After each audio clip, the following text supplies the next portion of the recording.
Release of that person of interest late last night led to renewed anxiety and criticism, too. Yeah, the I-Team's Brian Crandall is here with new details on what led investigators to that person and why they ultimately let him go, Brian. Well, Emily Patrice, on a national level, some critics of the Trump administration have blamed the FBI for what they say is hyping up taking that person into custody. Rhode Island's Attorney General has said there was evidence to do so. Now we know what that evidence was. Trying to get on the scent of the real killer who opened fire in a classroom at Brown's engineering building Saturday. Police officers and federal agents were all over the east side of Providence today, going door to door as they spot cameras they hope could provide a better image of the suspect, searching a dumpster for possible evidence just down the street from the shooting and along the path the gunman is believed to have walked. While it looks like a renewed focus on finding clues, authorities claim they never stopped while they had a person of interest in custody.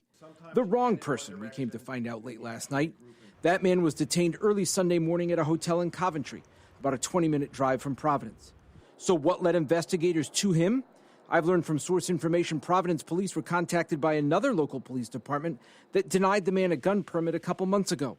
I'm told the person is a Brown student who had been staying at the hotel for a while. And I'm told investigators found 2 guns in their search of the room. They believed one of the guns was similar to the one they think was used in the shooting. As hours passed, though, local authorities stayed quiet on the man's identity and any other details, while the FBI director posted on social media how the feds helped track the man down, and his name was leaked to national outlets. But then ballistic and other testing came back. The gun from the hotel was not a match for the one used in the shooting. He has been cleared. He is not a person of interest any longer. The investigation is now focused in another direction. But I want to clarify something the chief said. That doesn't mean that while part of the team was focused on him, other leads weren't being followed up on. And while that person was released, my local sources say the evidence was worth following up on, even if it did turn out to be a dead end. The Attorney General there, though, was critical of that person's name being leaked to national media yesterday. I'm Brian Crandall, NBC 10 News.